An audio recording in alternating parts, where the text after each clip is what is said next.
आज की जो कथा है वो हनुमान जी की जो बाल लीलाएं हैं उसके ऊपर रखी गई है। हम देखेंगे कि किस प्रकार से हनुमान जी का प्राकट्य होता है। उसके बाद में किस प्रकार से हनुमान जी जो हैं भगवान रामचंद्र की लीलाओं को विस्तार करने के लिए सहयोग करते हैं। हनुमान जी जो है अलग अलग युगों में अलग अलग प्रकार की लीलाएं करते हैं। हमको लग सकता है कि त्रेता युग में हनुमान जी का प्राकट्य होता है, लेकिन हम देखते हैं कि द्वापर युग में भी हनुमान जी आते हैं। और ऐसा है कि और तो और कलयुग में भी जो है हनुमान जी की लीलाएं चल रही हैं। यानी कि जो हनुमान जी हैं वो नित्य और शाश्वत हैं। जो 8 चिरंजीवी हैं उनमें से हनुमान जी भी एक हैं। तो हम देख सकते हैं कि किस प्रकार से जो हनुमान जी हैं वो शाश्वत हैं, उनकी जो लीलाएं वो शाश्वत हैं। प्रहलाद महाराज बताते हैं भागवतम में नवविधा भक्ति के बारे में। श्रवणम कीर्तनम विष्णु स्मरणम पाद सेवनम अर्चनम वंदनम दास्यम साख्यम आत्मनिवेदनम। सो जो नवविधा भक्ति की ये जो 9 प्रोसेस हैं, श्रवणम कीर्तनम विष्णु स्मरणम पाद सेवनम अर्चनम वंदनम दास्यम साख्यम आत्मनिवेदनम, ये जो 9 प्रोसेस है इनके थ्रू जो है हम भगवत धाम वापस जा सकते हैं, अगर हमने किसी एक प्रोसेस को भी गंभीरता से ले लिया तो। बाकी की जो 9 प्रोसेस में से जो एक प्रोसेस को अगर हम गंभीरता से लेते हैं और बाकी जो 8 प्रोसेस है उसको अगर हम साइमल्टेनियसली उसको भी अच्छे से करते हैं तो हम भगवत धाम जा सकते हैं। लेकिन हमारा जिस प्रोसेस में इंटरेस्ट है उसको अगर हमने अच्छे से पकड़ लिया, जैसे किसी का हो सकता है कि हरि कथा में रुचि हो, किसी को भगवान की कथा करने में रुचि आती हो, भगवान की ग्लोरिफिकेशन में, भगवान का महिमा मंडन करने में। तो इस प्रकार से 9 प्रोसेस में से अगर हमने किसी एक में भी रुचि दिखाई और उसको गंभीरता से लिया, उसको हृदय में धारण करते हुए अगर हमने उसको जो है हमने उसको अपने जीवन में अपनाया, तो हम जो है भगवत धाम वापस जा सकते हैं। भगवान का जो प्रेम है वो हमको प्राप्त हो सकता है। कालांतर में हम देखते हैं कि चैतन्य महाप्रभु का प्राकट्य होता है ना, 486 बीसी, 486 एडी में।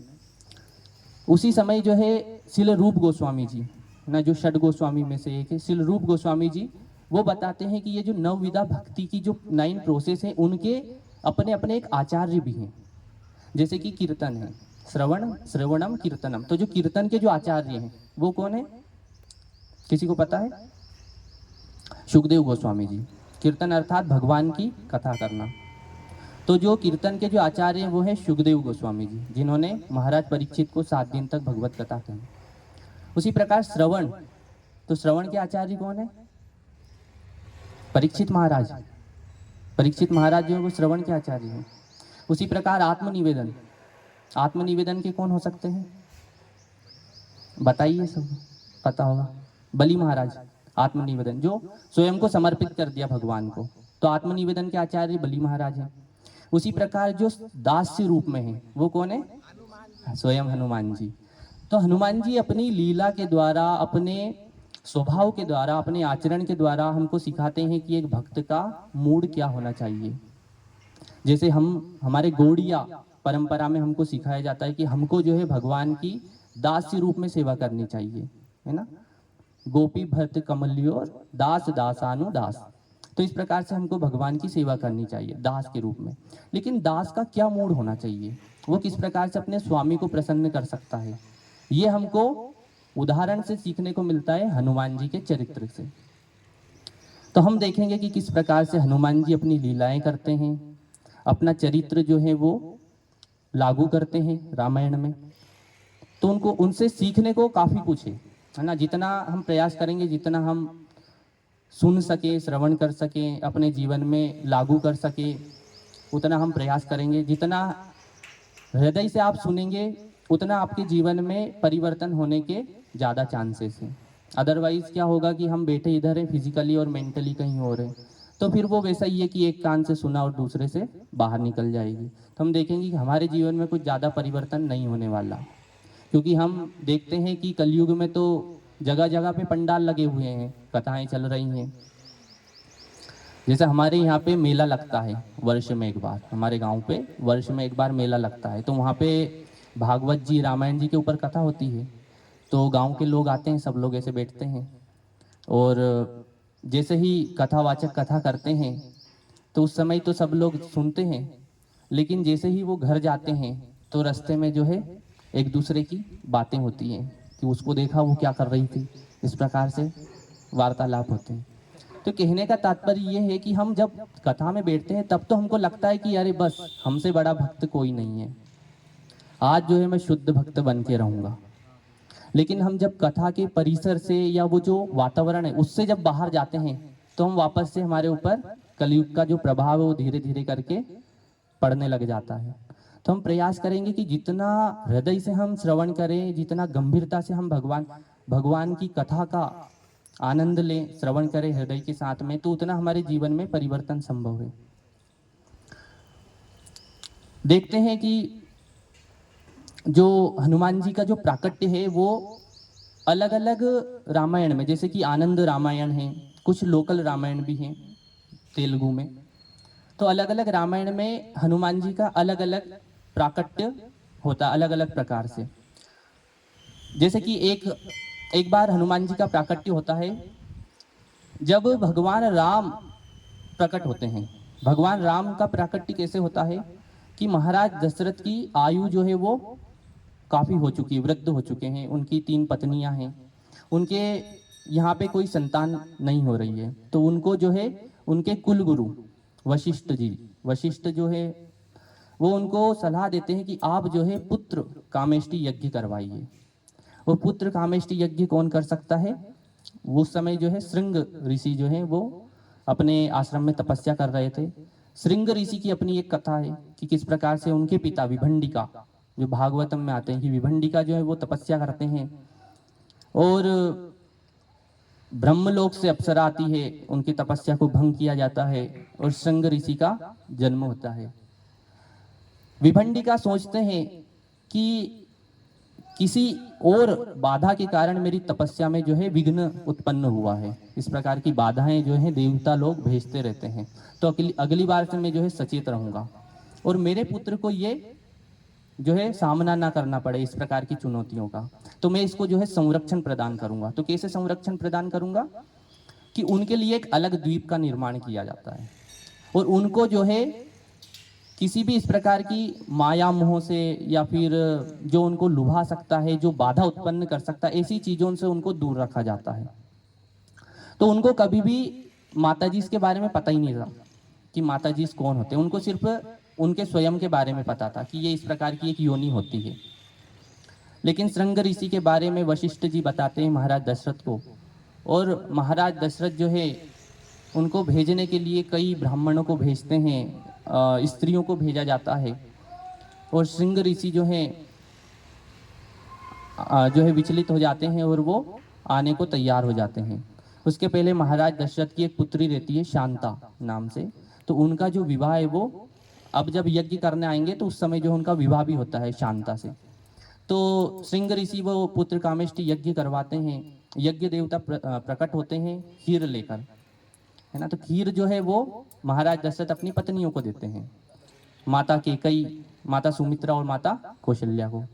उसी समय क्या होता है कि गरुड़ देव जो हैं वो आते हैं और माता सुमित्रा से वो जो खीर का जो दोना है या वो जो डब्बा है वो उठा के ले जाते हैं और ले जाके कहाँ छोड़ते हैं? जहाँ पे माता अंजनी जो है वो पुत्र के लिए कामना कर रही है, तो उनको ले जाके जो है वो खीर दे देते हैं, उधर जाके गिरा देते हैं। तो फिर उनको लगता है कि कोई ये देवी जो है, देवी सहायता हमको प्राप्त हो रही है, तो वो इस प्रकार से खीर का आस्वादन करती है और हनुमान जी का प्राकट्य होता है। हरि बोल। एक और रामायण में कथा आती है कि किस प्रकार से हनुमान जी का प्राकट्य होता है। हम देखते हैं जैसे सतयुग में, है ना, मतलब जब असुर और जो देवता हैं इनके बीच में युद्ध होता है, तो कभी कभी क्या होता है ना कि भगवान लीला करने के लिए क्या करते हैं कि जो असुर है उनकी शक्ति बढ़ा देते हैं, उनकी शक्ति बढ़ा देते हैं और देवता जो है वो कमजोर पड़ने लगते हैं। तो ऐसा ही हुआ था बलि महाराज के समय। तो वो जो है स्वर्ग के ऊपर अपना आधिपत्य जमा लेते हैं। असुर, और देवता जो है उनको स्वर्ग से बाहर कर दिया जाता है। अब वापस इनकी शक्ति को वापस से धारण करना है देवताओं को, तो उनको एक सलाह दी जाती है कि आप जो है समुद्र मंथन करिए। समुद्र मंथन किया जाता है। एक तरफ देवता रहते हैं, एक तरफ असुर रहते हैं, हम लोग जानते हैं।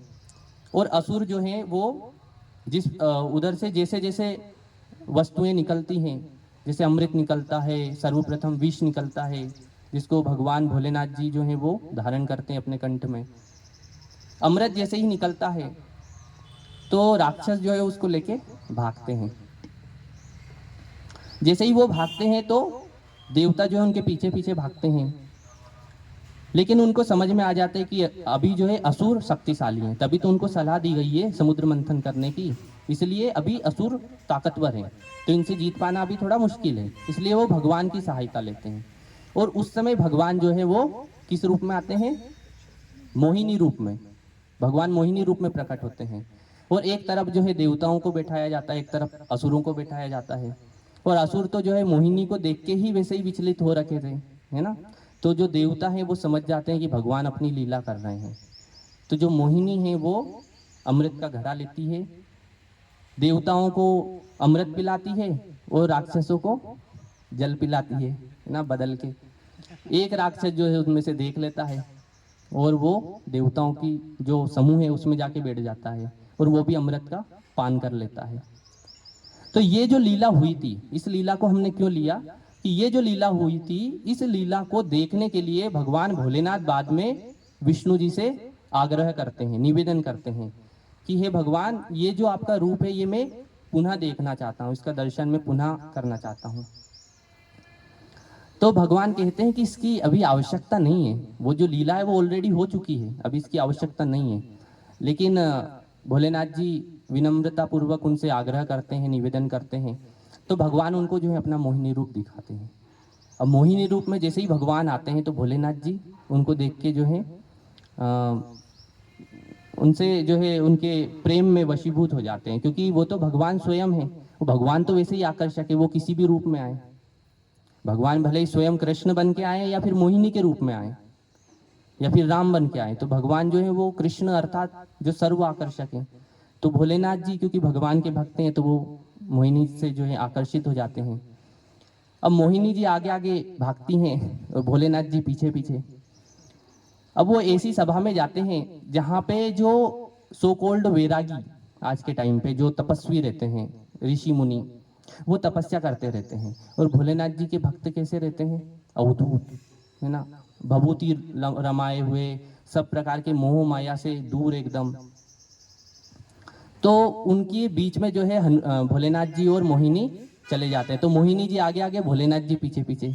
अब उनके भक्त देख रहे हैं कि हमारे जो आराध्य है ये किसके पीछे, ये क्या लीला है, हमको समझ में नहीं आ रहा है। तो उस समय फिर जो है भोलेनाथ जी का वीर्यपात होता है, और भोलेनाथ जी क्योंकि दिव्य है, स्वयं शाश्वत है, वो तो स्वयं भगवान है, तो अपनी लीला को एक्सपांड करना है तथा जो भगवान रामचंद्र है उनकी लीला में सहायता देनी है, सहयोग करना है। तो इस कारण जो है वो देख लेते हैं कि किस प्रकार से आने वाले समय में मेरा ही एक अंश जो है वो प्रकट होगा, अवतार लेगा। तो जो हनुमान जी हैं वो भोलेनाथ जी के 11वें रुद्र हैं, और उनका अंश अवतार, जिसको भोलेनाथ जी का अंश अवतार कहा जाता है, तो वो 11वें रुद्र के रूप में प्रकट होते हैं।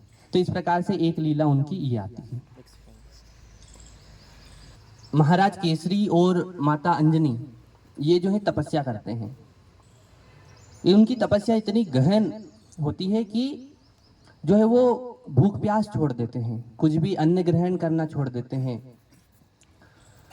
तो उस समय क्या होता है कि भोलेनाथ जी और माता पार्वती जो है ये वानर और वानरी के रूप में आते हैं और उनकी जो तपस्या है उसको भंग करते हैं। तो जो महाराज केसरी है वो क्रोधित हो जाते हैं कि हम लोग तपस्या कर रहे हैं, ये वानर जो है हमारी जो तपस्या उसको भंग कर रहा है। तो वो उनके पीछे लग जाते हैं उनको समाप्त करने के लिए, वानर को। लेकिन जो माता अंजनी है वो अपनी तपस्या के फल से ये जान चुकी थी कि ये जो वानर के रूप में है ये कौन है? स्वयं भोलेनाथ जी हैं और माता पार्वती आए हुए हैं। तो वो महाराज केसरी को बताती हैं, रोकती हैं, और वो उनसे फिर प्रणाम करते हैं, उनसे वरदान मांगते हैं। और भोलेनाथ जी जो है उनको कहते हैं कि उनको माता अंजनी जो है वो कहती है कि मेरा जो पुत्र हो वो आपके जैसा हो, मुझे जो पुत्र की प्राप्ति हो वो आपके जैसी हो। तो फिर जो है वो उनको आशीर्वाद देते हैं और फिर बाद में जाके हनुमान जी का प्राकट्य होता है। तो इस प्रकार से अलग अलग भगवान की लीलाएं हैं प्रकट होने की। अब हनुमान जी को आप देखिए कि अलग अलग युगों में अलग अलग प्रकार की लीलाएं करते हैं, और उनकी लीलाएं ऐसी हैं जो कि जैसे हमारे हिजग्रेस राधेश्याम प्रभु जी हैं, आपने प्रभु जी को देखा होगा कि कितने गंभीर हैं भक्ति में, उतने ही मासूम भी है प्रभु जी। आप देखोगे ना, इतने सरल हैं, किसी प्रकार का कोई कह सकते हैं कि बद्ध जीव की जो कंडीशनिंग है वो बिल्कुल नहीं दिखती, एकदम शुद्ध भक्त के लक्षण दिखते हैं, इतने सरल हैं। उसी प्रकार से हनुमान जी का चरित्र है। हनुमान जी पराक्रमी इतने हैं और साथ ही साथ इतने सरल भी हैं, इतने मासूम भी हैं। हमको लगता है कि हनुमान जी इतने भोले हो सकते हैं क्या, लेकिन हनुमान जी इस प्रकार की लीलाएं करते हैं। तो पराक्रम की उनकी लीलाएं तो वैसे भी रामायण से भरी हुई है पूरी। किस प्रकार से हनुमान जी जाते हैं समुद्र को लांग करके। समुद्र को लांघना कितना मुश्किल था, मतलब स्वयं रामचंद्र वैसे तो लीला कर रहे हैं, लेकिन भगवान है, फिर भी जो है सेतु बना के लांघना पड़ रहा है। 5 दिन उनको लग गए सिर्फ वो जो समुद्र है उसको लांघने में। लेकिन जो हनुमान जी वो सिर्फ एक छलांग लगा के पूरे समुद्र को लांघ जाते हैं। तो अब हमको लग सकता है कि भगवान शक्तिशाली है या फिर भक्त शक्तिशाली है, लेकिन दोनों चीज है, भक्त भी शक्तिशाली है और भगवान भी। वो कैसे कि अगर रस की दृष्टि से देखा जाए तो भक्त जो है वो भगवान से बड़ा होता है।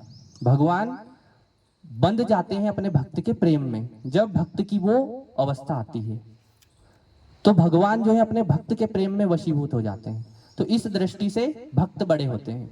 लेकिन अगर तत्व की दृष्टि से देखा जाए तो भगवान बड़े हैं, भगवान शक्तिशाली हैं। हम देखते हैं कि किस प्रकार से जो है किष्किंधा में हनुमान जी का प्रकट्य होता है। एक समय जब हनुमान जी छोटे रहते हैं, बाल लीलाएं करते हैं, तो नारद मुनि उनके राज्य में आते हैं। नारद मुनि आते हैं तो महाराज केसरी उनको प्रणाम करते हैं और अपने बच्चे को कहते हैं कि ये जो है ये भगवान के शुद्ध भक्त हैं, इतने बड़े भक्त हैं और बहुत बड़े वैष्णव हैं। तो हनुमान जी सोचते हैं कि इतने बड़े वैष्णव हैं, तो हनुमान जी उनकी वीणा छुड़ा लेते हैं और वीणा को छुड़ा के भागते हैं, अपने जो राज्य में भागते हैं। अब नारद मुनि उनके पीछे पीछे भाग रहे हैं, दौड़ रहे हैं, वो हनुमान जी आगे छोटे से हैं, पूरा घुमा के उनको जो है वापस वहीं ले आते हैं नारद मुनि जी को। नारद मुनि और उनको वीणा दे भी देते हैं कि ये लीजिए अपनी वीणा। अब नारद मुनि कहते हैं कि ये तो आप पहले भी दे सकते थे, फिर लेके क्यों गए। तो हनुमान जी कहते हैं कि मेरे पिता ने कहा कि आप इतने बड़े वैष्णव हो तो क्यों ना आपको जो है पूरे राज्य में आपके जो चरण है वो पड़े, ताकि हमारा जो राज्य का, हमारे घर का जो हर एक कोना है वो शुद्ध हो जाए। तो ये हनुमान जी इस प्रकार से लीला करते हैं अपने बाल्यकाल में। उसके अलावा हम जानते हैं कि किस प्रकार से हनुमान जी जो है जब छोटे रहते हैं तो सूर्यदेव को देखते हैं और उनको बहुत भूख लगती है। अपनी माता से कहते हैं कि मुझे भूख लगी हुई है। तो माता कहती है कि अभी मैं कुछ कर रही हूँ, आप जो है कुछ फल लगे रखे होंगे तो आप वो खा लीजिए, है ना, वो उसका आप आस्वादन कर लीजिए। तो हनुमान जी क्या करते हैं कि उनको दूर एक लाल फल दिखता है और वो भी एकदम पका हुआ लाल फल। तो उनको लगता है कि क्यों ना यही फल खाया जाए। तो हनुमान जी जो है ये सोच के अपनी उड़ान भरते हैं और जो सूर्यदेव है उनको निगल लेते हैं। अब जैसे ही सूर्यदेव को निगलते हैं तो जितना भी सूर्य के कारण प्रकृति चल रही है वो सब स्थगित हो जाती है। जैसे ही स्थगित होती है तो प्राणवायु समाप्त हो जाती है, जो जीव हैं उनकी शक्तियां चली जाती हैं, जीव जो है वो प्राण विहीन हो जाते हैं। तो देवी देवता जो है वो आते हैं और देवी उनको, इंद्र जो देवताओं के राजा हैं, उनको सूचित किया जाता है कि इस प्रकार से हनुमान तो उनका नाम नहीं रहता उस समय, सुंदर नाम रहता है, मारुति नंदन नाम रहता है, आंजनेय नाम रहता है उनका, अंजनी, माता अंजनी के पुत्र होने के कारण। तो उनको कहा जाता है कि कोई एक छोटा सा बालक है जिसने कि सूर्य को निगल लिया है। तो इंद्रदेव कहते हैं कि क्या सूर्य कोई फल है क्या छोटा सा कि जिसको हर कोई निगल लेगा। सूर्यदेव अपने आप में इतने शक्तिशाली हैं। सूर्यदेव की भी कथा आती कि किस प्रकार से सूर्यदेव जो है वो ऐसा बताते हैं कि जैसे किस गति से जो है वो घूम रहे हैं, है ना, उनका एक पर्टिकुलर कुछ डाटा है, उस गति से जो है सूर्यदेव घूमते हैं, अपने रथ से इतनी स्पीड में चलते हैं। और उनके रथ में 60,000 जो ऋषि मुनि हैं वो बैठे रहते हैं और स्तुतियां करते हैं, वेदों की स्तुतियां करते हैं। तो इस प्रकार से सूर्यदेव और भगवान सूर्य, हम देखते हैं कि भगवत गीता में भगवान कृष्ण कहते हैं कि किस प्रकार से ये जो ज्ञान है ये मैंने एक बार सूर्यदेव विवस्वान जी को भी दिया था। यानी कि सूर्यदेव बहुत शक्तिशाली हैं। अब उनको निगल गए हनुमान जी, आप उनका पराक्रम देख सकते हैं। फिर इंद्र आते हैं और इंद्र जैसे ही आते हैं तो अपने ऐरावत हाथी के साथ में आते हैं। अब ऐरावत हाथी का जो वर्ण है वो है सफेद, श्वेत वर्ण का। तो हनुमान जी देखते हैं कि अरे सफेद फल, इसको अब खाया जाए। तो हनुमान जी जो है उसको जैसे ही खाने के लिए आगे बढ़ते हैं तो इंद्र जो है उनके ऊपर वज्र का प्रहार कर देते हैं। उसके कारण उनकी जो ठुड्डी है यहाँ पे, है ना, उनको लगता है वो अचेत होके गिर जाते हैं, बेहोश होते हैं। वायुदेव, क्योंकि वायु के पुत्र हैं पवन देव के, तो वो जो है जितनी भी वायु हैं, प्राण वायु, अपान वायु, शरीर में अपनी जितनी वायु हैं, बाहर जितनी वायु है, ये सबको रोक देते हैं। तो जो है वापस से जीव जो है कराते हैं। वैसे एक तो सूर्यदेव नहीं है, अब पवन देव भी चले गए हैं। तो सभी देवी देवता जो है उनको मनाने के लिए आते हैं और उनको फलस्वरूप कहते हैं कि हम जो है आपके पुत्र को वरदान देंगे। फिर अलग अलग देवी देवता उनको वरदान देते हैं। जैसे ब्रह्मा जी जो है उनको ब्रह्मास्त्र का कहते हैं कि ब्रह्मास्त्र आपके ऊपर कभी भी जो है अपना वार नहीं करेगा। जो पवन देव है वो भी अपने ही पुत्र हैं, तो वो कहते हैं कि आप वायु में उड़ सकते हो। अग्निदेव कहते हैं कि आप अग्नि में जल नहीं सकते। जलदेव कहते हैं कि आप जो है जल के ऊपर से तैर सकते हो, जल में नहीं डूब सकते। इस प्रकार से अलग अलग देवी देवता उनको वरदान देते हैं। धन्वंतरी जी उनको कहते हैं कि अगर कोई रोगी को अगर आप एक बार छू लिए तो जो है उसका रोग दूर हो जाएगा। इस प्रकार से अलग अलग वरदान हनुमान जी को मिलते हैं। और हनुमान जी का नाम उस समय पड़ता है हनुमान, है ना। तो इस प्रकार से हनुमान जी की लीला होती है। अब हनुमान जी को शक्तियां प्राप्त हो गई हैं, तो अब क्योंकि कम उम्र है और शक्ति इतनी सारी है, अब इन शक्तियों को कहाँ पे लगाया जाए। तो वो जो है ऋषि मुनियों को उठा उठा के कहीं एक स्थान से उठा के दूसरे पे रख दिया, दूसरे से उठा के उनकी पुस्तकें उसको उठा के कहीं और रख दिया। इस प्रकार से अलग अलग लीलाएं करते हैं। एक समय एक ऋषि जो है वो प्रातःकालीन शौच के लिए जाते हैं सुबह सुबह। तो वो जैसे ही घर से बाहर निकलते हैं तो देखते हैं कि एक बड़ा सा शेर उधर जो है खड़ा है गेट के पास में, द्वार के पास। तो वो दूसरे द्वार से जाना चाहते हैं तो उधर देखते हैं कि एक जंगली हाथी खड़ा हुआ है, मतलब वो बाहर ही नहीं जा सकते। तो ये इस प्रकार की लीलाएं जो है हनुमान जी डराने के लिए ऋषियों को करते थे। किसी ऋषि को अगर वो जल में जो है प्रातःकालीन वंदन कर रहा है तो उनके जो है पैर पकड़ के उनको खींच देंगे। ये लीला कौन करते थे बाद में?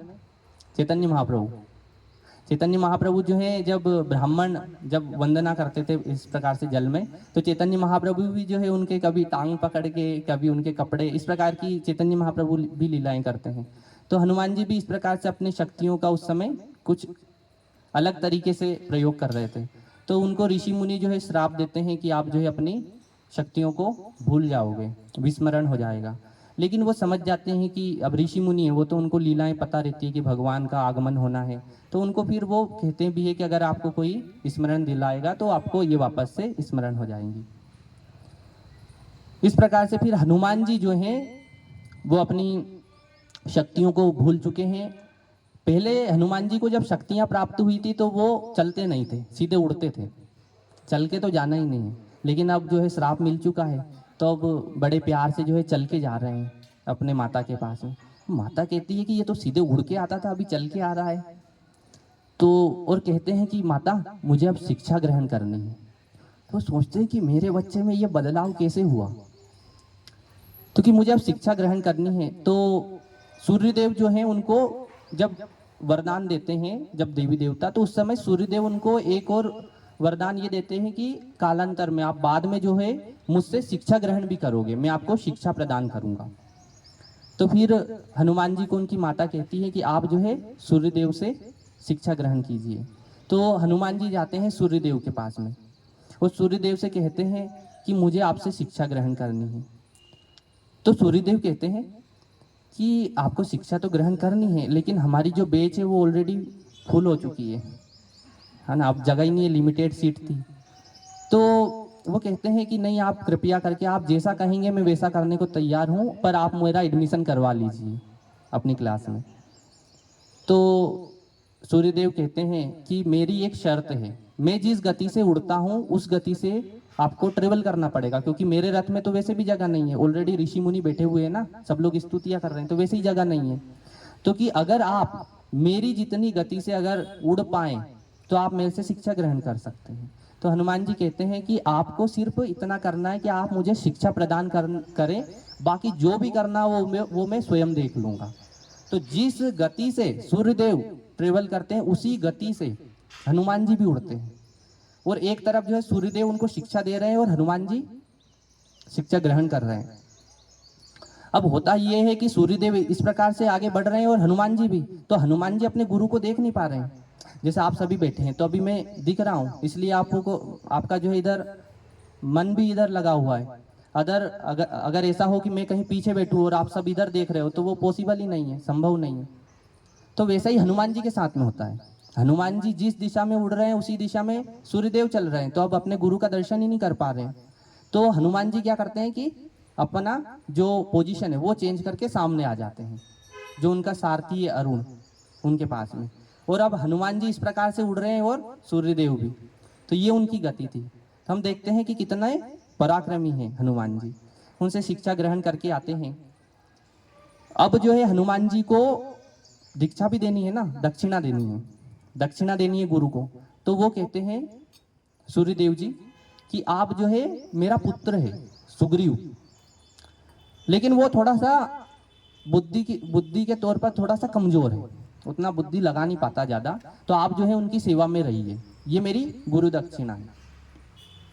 तो हनुमान जी जो है उनकी आज्ञा पाके आते हैं, सुग्रीव की सेवा में लग जाते हैं। अब जो है भगवान रामचंद्र लीला करने के लिए आते हैं, और जैसे ही वन में आते हैं तो हम जानते हैं कि किस प्रकार से भगवान राम और लक्ष्मण आ रहे हैं। सुग्रीव जो है अपने ऋषिमुख पर्वत पे जहाँ पे वो निवास कर रहे थे ना, जहाँ पे बाली को श्राप मिला हुआ था कि आप यहाँ पे नहीं आ सकते, तो ऋषिमुख पर्वत से सुग्रीव जो है दो मनुष्यों को देखते हैं। हनुमान जी को बुलाया जाता है कि आप पता करिए कि कहीं ये बाली के द्वारा तो नहीं भेजे गए। तो हनुमान जी जो है वो भगवान का रियल आइडेंटिटी को निकालने के लिए, उजागर करने के लिए वो जाते हैं ब्राह्मण के रूप में। जब हनुमान जी जब अचेत हुए थे उस समय उनको एक ब्रह्मा जी ने उनको एक हार दिया हुआ था हीरे का, डायमंड, और उनको कहा गया था कि आपके जो स्वामी होंगे वही इसको देख सकते हैं, बाकी कोई व्यक्ति इसको नहीं देख सकता। तो हनुमान जी, वैसे वो दिखता नहीं था हार जो है, किसी को भी दिखता नहीं था, लेकिन हनुमान जी जैसे ही ब्राह्मण के रूप में जाते हैं भगवान राम और लक्ष्मण के सामने, तो वो जो डायमंड का जो हार है वो किसको दिख जाता है? भगवान राम को। और ये गए थे भिखारी के रूप में, हल्का सा थोड़ा सा वैसा, क्योंकि ब्राह्मण है, हाथ में भिक्षा का पात्र है। तो भगवान राम समझ जाते हैं कि आपने जो रूप रखा है उसके अनुसार तो आपका स्वरूप नहीं है, आपने तो इतना महंगा हीरे का जो है हार पहना हुआ है, और आप इस प्रकार से, तो भगवान देखते हैं कि हीरे का हार पहना हुआ है, और हनुमान जी भी समझ जाते हैं कि यही मेरे स्वामी हैं, क्योंकि उनको कहा गया था कि आपके जो स्वामी हैं वो देख सकते हैं इसको, उसके अलावा और कोई नहीं देख सकता। तो भगवान राम जो है देखते हैं, वो समझ जाते हैं कि यही मेरे आराध्य प्राणेश्वर हैं भगवान श्री रामचंद्र जी। उनको फिर अपने कंधों के ऊपर लाते हैं और सुग्रीव से भेंट करवाते हैं। सुग्रीव जो है भगवान राम को तो सम्मान देता है, लेकिन लक्ष्मण जी को देना भूल जाता है। लेकिन हनुमान जी जो है वो चंदन के पेड़ में से ऐसे पत्तियां और आसन अच्छा बना के जो है लक्ष्मण जी को देते हैं, प्रदान करते हैं कि आप जो है इस पे बैठिए। ये देख के भगवान खुश हो जाते हैं कि भक्त का क्या मूड होना चाहिए, ये हनुमान जी से सीखना चाहिए कि किस प्रकार से भगवान की सेवा नहीं करनी है, भगवान के भक्तों की भी सेवा करनी है। तो वो हनुमान जी से यहाँ पे सीखने को मिलता है। जब भगवान राम के पास में हनुमान जी जाते हैं उनका परिचय पूछने के लिए, तो हनुमान जी उनसे पूछते हैं कि आप कौन हैं, कि आपका रियल स्वरूप कौन है, उसमें आप आइए, ब्राह्मण के रूप से आपका जो असली स्वरूप है उसमें आइए। तो हनुमान जी जो है वो कहते हैं कि मैं सुग्रीव का दास हूं, मैं सुग्रीव का दास हूं। अब देखिए आप, यही हमारी आइडेंटिटी होती है। हम भी यही कहते हैं, मान लो हमारी जॉब है कोई सी, है ना, कॉरपोरेट सेक्टर में या कहीं पे भी गवर्नमेंट सेक्टर में, तो हम क्या बोलते हैं कि मैं अमुक व्यक्ति का जो है सर्वेंट हूँ, मैं उनकी कंपनी में काम करता हूँ। तो यहाँ पे हमको भगवान सिखाते हैं, भगवान उनसे पूरे 4 मास तक बात नहीं करते हनुमान जी से, पूरे 4 महीने तक। चतुर्मास का जो समय प्रारंभ हुआ है, हनुमान जी से बात नहीं की जाती भगवान। लेकिन जब हनुमान जी लंका में जाते हैं और रावण के सामने जब अपना परिचय देते हैं, रावण पूछता है कि हे वानर तू कौन है, तो हनुमान जी क्या कहते हैं, मैं रामदास हूं, मैं भगवान राम का दास हूं। तो ये जो है हमको भी सीखना चाहिए कि किस प्रकार से हमारा जो ओरिजिनल स्वरूप है वो क्या है, भगवान का दास अल्टीमेटली, है ना, दास दासानुदास। तो इस प्रकार से हमारा जो है मूड होना चाहिए। अब जो है पिछली कक्षा में हमने सुना, पिछली कथाओं में भी कि किस प्रकार से माता सीता का पता लगाया जाता है। हनुमान जी जाते हैं, मंदार पर्वत से छलांग लगाते हैं, अनेक प्रकार की बाधाएं आती हैं, मेनक पर्वत आता है, सूरसा आती हैं, सिम्मिका आती हैं और अंत में लंकिनी आती है। तो हमने ये कथाओं में सुना हुआ है, इसलिए हम ज़्यादा विस्तार से इसका जो है यहाँ पे वर्णन नहीं करेंगे।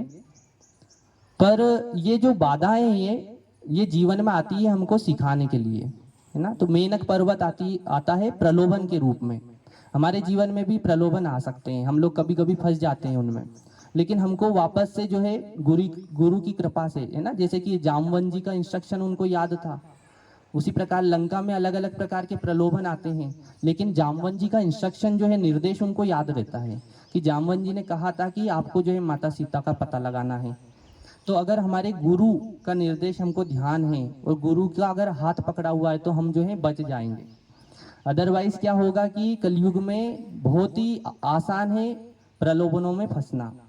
तो वही जो है हनुमान जी के साथ में होता है। मेनक पर्वत आते हैं, बहुत ऑप्युलेंट थे मेनक पर्वत, है ना, सोने के बने हुए थे, अच्छे अच्छे सुंदर उद्यान थे, लेकिन हनुमान जी जो है उनको सम्मान पूर्वक जरा सा स्पर्श करके आगे बढ़ जाते हैं। सूरसा आती है, सूरसा अपना रूप विकराल करती है, हनुमान जी भी अपना विशाल रूप प्रकट करते हैं, सूरसा और बड़ी होती है और हनुमान जी जो है वो छोटे से बन के मुंह में से निकल जाते हैं। तो हमको प्रभु जी ने सिखाया कि किस प्रकार से कंपटीशन का जो मूड है ना, ये जो कंपटीशन का जो एक लक्षण जो जनरली देखने को मिलता है, तो ये हमारे अंदर भी प्रवृत्ति हो सकती है कि मुझे इससे आगे निकलना है। मुझे ये मटेरियल वर्ल्ड में जो है यही चलता है कि भाई मेरा ये टारगेट है कि मुझे इसको पीछे करना है, इसको पीछे करना है। लेकिन किस प्रकार से हनुमान जी हमको सिखाते हैं कि भौतिक संसार और आध्यात्मिक संसार में एक दूसरे के विपरीत हैं, एक दूसरे के जो है अपोजिट है एकदम। जैसे भौतिक जगत में हम बड़ा बनना चाहते हैं, लेकिन आध्यात्मिक जगत में आपको छोटा बनना पड़ेगा। जैसे गुरु महाराज हमारे कहते हैं, है ना, हिज होलीनेस भक्ति चारू स्वामी गुरु महाराज क्या कहते हैं कि गोलोक का जो गेट है गोलोक धाम का, वो कैसा है, बहुत ही छोटा है, कि उसमें से जो है आप बड़े बन के नहीं जा सकते, आपको बहुत ही छोटा होना पड़ेगा, तब जाके आप जो है गोलोक धाम में एंट्री कर सकते हो। तो इसी प्रकार से हमको जो है आध्यात्मिक जगत में अगर प्रवेश करना है, भगवान के धाम में अगर जाना है, तो हमको बहुत ही छोटा विनम्र होके होना पड़ेगा, तब जाके हम भगवान के धाम जा सकते हैं। अब हनुमान जी जो है वहां से आगे जाते हैं, सिम्मिका आती है, सिम्मिका जो है परछाई को पकड़ने वाली जो रहती है ना, हनुमान जी की परछाई को पकड़ लेती है, हनुमान जी उसको उसका वध करके आगे बढ़ते हैं। लंकिनी मिलती है, लंकिनी को हनुमान जी एक थप्पड़ मारते हैं, तो लंकिनी को याद आता है कि मुझे कहा गया था कि जिस दिन कोई वानर आके थप्पड़ मार दे उस दिन लंका का विनाश होना है। लंकिनी समझ जाती है कि यही वो वानर है। लंकिनी अपने पूर्व जन्म में कौन थी, किसी को पता है कथा? लंकिनी एक अप्सरा हुआ करती थी ब्रह्मलोक में, ब्रह्मलोक में। और लंकिनी जो है इनको थोड़ा सा अहंकार हो गया था, तो ब्रह्मा जी कहते हैं, उनको पता लग जाता है ब्रह्मा जी को, तो ब्रह्मा जी सोचते हैं कि ये इतना अहंकारी जीव, ये ब्रह्मलोक में इसका स्थान नहीं है, इसको तो भौतिक जगत में होना चाहिए। और कहाँ पे होना चाहिए, जहां पे इसको और बड़े अहंकारी लोग मिले। तो लंका के जो निवासी हैं वो अपने आप में अहंकार, रावण सबसे ज्यादा अहंकारी, रावण के जो सैनिक है वो भी अपने आप में अहंकारी हैं, सभी को किसी ना किसी चीज का अहंकार है। तो कि तुम जो है इतने बड़े बड़े अहंकारी लोगों का द्वारपाल बन के रहोगी, इनकी गेट कीपर आप रहोगी। तो ये उनको श्राप मिलता है और वो लंकिनी के रूप में आती हैं। जब उनको हनुमान जी उनको थप्पड़ लगाते हैं, उनका रियल स्वरूप उनको प्राप्त होता है और वो हनुमान जी को कहते हैं कि आपके कारण मुझे ये रियलाइजेशन हुए हैं कि रावण इज नॉट माई जो मास्टर है, वो है ना, Ravan is not my master, but जो भगवान है वो मेरे अल्टीमेट मास्टर है। तो उसी प्रकार से हमको भी जब थप्पड़ पड़ते हैं तो हमको समझ में आता है, जैसे भौतिक जब थप्पड़ पड़ते हैं ना किसी भौतिक क्रियाओं के, भौतिक क्रियाकलापों के, तो फिर हमको समझ में आता है कि भगवान का सहारा लेना ही सही है, नहीं तो हम नहीं बच पाएंगे बाहर। तो इस प्रकार से लंकिनी को अलग अलग अनुभूतियाँ होती हैं और हनुमान जी से प्रार्थना करके वो चली जाती हैं अपने धाम में। हनुमान जी आगे जाते हैं, सोवेल पर्वत पर चढ़कर देखते हैं लंका को देखते हैं कि विश्लेषण किया जाए कि कितना शक्तिशाली है लंका। इस प्रकार से लंका को देखा जाता है। पुरानी कथाओं में हमने लंका का पूरा वर्णन सुना हुआ है कि किस प्रकार से लंका जो है ओपुलेंट रहती है, अलग अलग प्रकार के अस्त्र शस्त्र, जितने भी शक्तिशाली सुंदर चीजें हैं वो सब लंका में पाई जाती थी। सुंदर सुंदर उद्यान हैं, सुंदर सुंदर जो है महल बने हुए हैं, मंदिरों के जैसे महल बने हुए सोने के। रावण का महल है त्रिकुट पर्वत के ऊपर, जहाँ पे 1 लाख सिपाही जो है वो गेट कीपिंग कर रहे हैं, बाहर पहरा दे रहे हैं। इस प्रकार से हनुमान जी जो है विश्लेषण करते हैं, जाके पुष्पक विमान में जाते हैं, पुष्पक विमान को देखते हैं, रावण के रथ को देखते हैं, रावण को स्वयं देखते हैं कि रावण किस प्रकार से दिखता है। रावण जो है हनुमान जी जो है वो अशोक वाटिका में जाते हैं विभीषण जी की मदद से, और अशोक वाटिका में जाके माता सीता से मिलते हैं। माता सीता किस प्रकार से भगवान राम के बारे में कुशल क्षेम पूछती हैं कि भगवान राम क्या कर रहे थे। हनुमान जी बताते हैं भगवान राम के बारे में, और माता सीता उनको कहती है कि मैं आपको 1 माह का समय दे रही हूँ। और इवन भगवान जो है वो हनुमान जी जो है वो देखते हैं कि माता सीता को किस प्रकार से यहाँ पे टॉर्चर किया जा रहा है ना, किस प्रकार से रावण आता है अनेक राक्षसों के साथ में और उनको धमकियां मिलती है कि अगर आप स्वीकार कर लीजिए नहीं तो मैं आपको समाप्त कर दूंगा, आपको खा जाऊंगा। वो जो आसपास राक्षसियां रहती हैं वो राक्षसियां कहती है कि रावण बाद में खाएगा, पहले हम खा जाएंगे। तो इस प्रकार से माता सीता को बहुत डराया धमकाया जाता है। उसी समय फिर हनुमान जी जो है वो वानर के रूप में रहते हैं, वो भगवान राम की कथा कहते हैं, और भगवान राम की कथा कहने के बाद में माता सीता के सामने आते हैं। माता सीता जो है प्रसन्न हो जाती है और उनको वरदान देती हैं, अलग अलग प्रकार के वरदान देती हैं कि आप जो है बलशाली हो जाओ, आप सबसे शक्तिशाली, तेजवान, ओजस्वी, अजर, अमर, इस प्रकार के हनुमान जी को वरदान मिलते हैं। और हनुमान जी कहते हैं कि ये वरदान तो ऑलरेडी मेरे पास में है, देवी देवताओं ने सब दे रखा है, अगर आप कुछ देना चाहती हैं तो कुछ और दीजिए। तो फिर माता सीता उनको क्या देती हैं, पिछली कथा में किसी को पता है, पिछली कथा में हमने डिस्कस किया था, क्या देती है माता सीता? हाँ, जोर से क्या वरदान देती है माता सीता? भगवान का प्रेम। माता सीता कहती हैं कि जिस प्रकार से, जिस मात्रा में भगवान मुझसे प्रेम करते हैं उसी मात्रा में आपसे भी प्रेम करें। तो कितनी बड़ी बात है ये, भगवान का प्रेम प्राप्त करना। तो ये जो है हनुमान जी, और उछल कूदते हैं हनुमान जी, खुश हो जाते हैं, अपनी पूंछ को चूमते हैं, ऊपर जाते हैं, नीचे जाते हैं, इस प्रकार से प्रसन्न हो जाते हैं। हनुमान जी जो है फिर फल खाने के लिए अशोक वाटिका को तहस नहस करते हैं, वो सब हम लोगों ने सुना हुआ है। फिर रावण का छोटा बेटा अक्षय कुमार आता है, अक्षय कुमार को वध करके जो है बाद में मेघनाद आता है, मेघनाद ब्रह्मास्त्र चलाता है, और ब्रह्मास्त्र में भगवान, क्योंकि ब्रह्मा जी ने उनको वैसे वरदान दिया हुआ था लेकिन सम्मान रखने के लिए बंध जाते हैं, और उनको रावण के दरबार में लाया जाता है। रावण के दरबार में रावण पूछता है, और हनुमान जी जो है वो भगवान राम के बारे में बताते हैं कि भगवान राम जो है वो समस्त ब्रह्मांड के ईश्वर हैं, है ना। ईश्वर परमः कृष्ण सच्चिदानंद विग्रह अनादिरादिर गोविंद सर्व कारण कारणम। तो भगवान के बारे में बताया जाता है कि रावण, तुम्हारी जो स्थिति है या सो कॉल्ड जो औकात है वो कुछ भी नहीं है भगवान के सामने, ना। भगवान इतने बड़े हैं लेकिन अहंकारी रावण जो है समझ नहीं पाता है, और फिर हनुमान जी उसको जो है चेतावनी देके चले जाते हैं। उनकी पूंछ में आग लगाई जाती है और सारी लंका को तहस नहस कर दिया जाता है। ये भी अपने आप में एक पराक्रम है, सारी लंका को नष्ट कर देना, सोने की लंका। और अपने शक्तियों को किस प्रकार से सही मात्रा में सही जगह और कितना इस्तेमाल करना है, ये हनुमान जी से सीखना चाहिए। तो अपनी शक्तियों का यहाँ पे सदुपयोग करते हैं हनुमान जी, जब सारी लंका को जला देते हैं। माता सीता के पास में जाते हैं और माता सीता उनको चूड़ामणि देती है ना, कि आप जो है ये भगवान को दीजिए। फिर वो आते हैं, भगवान को बताते हैं। तो इस प्रकार से हनुमान जी जो है अपनी लीलाओं को भगवान की लीलाओं में जो है विस्तारित करते हैं, भगवान की लीला को बढ़ाने के लिए अपना सहयोग देते हैं। जब हनुमान जी संजीवनी बूटी लेने के लिए जाते हैं, जब लक्ष्मण जी को शक्ति लगती है, तो लक्ष्मण जी को जब शक्ति लगती है तो विभीषण जी कहते हैं कि लंका में एक सुषेण नाम का वैद्य है, तो वो बता सकता है कि लक्ष्मण जी को पुनर्जीवित कैसे किया जाए। अब उस सुषेण वैद्य को लाना भी अपने आप में चुनौती है, लंका में जाना, उसको लाना। लेकिन हनुमान जी तैयार होते हैं, हनुमान जी जाते हैं, सुषेण वैद्य को लेके आते हैं। और सुषेण वैद्य क्या कहता है कि एक हिमालय पर एक संजीवनी बूटी करके एक औषधि है, उसको अगर आप ले आए तो लक्ष्मण जी जो है ये पुनर्जीवित हो सकते हैं। लेकिन उसकी शर्त क्या रहती है कि सुबह तक आना पड़ेगा, सूर्योदय होने के पूर्व आपको वापस आना पड़ेगा। तो हनुमान जी जो है वो भगवान से कहते हैं कि मैंने एक बार सूर्यदेव को निगला हुआ है पहले भी, तो अगर मैं नहीं आया तो सूर्यदेव तो वैसे भी नहीं उगने हैं, तो इसका तात्पर्य है कि मैं औषधि लेके जरूर आऊँगा।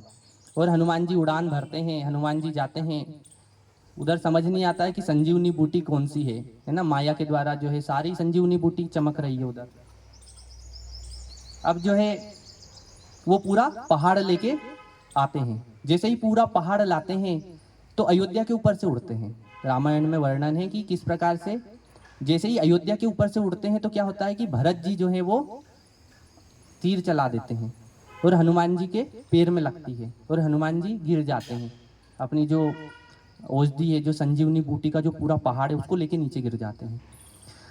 अब हमारा प्रश्न हो सकता है कि हनुमान जी इतने शक्तिशाली, एक छोटा सा तीर कैसे उनको लग गया। लेकिन हनुमान जी के मन में कुछ समय के लिए एक विचार आता है कि अगर कहीं मैं नहीं गया समय पर तो जो लक्ष्मण जी हैं ये वापस चेतना में नहीं आएंगे।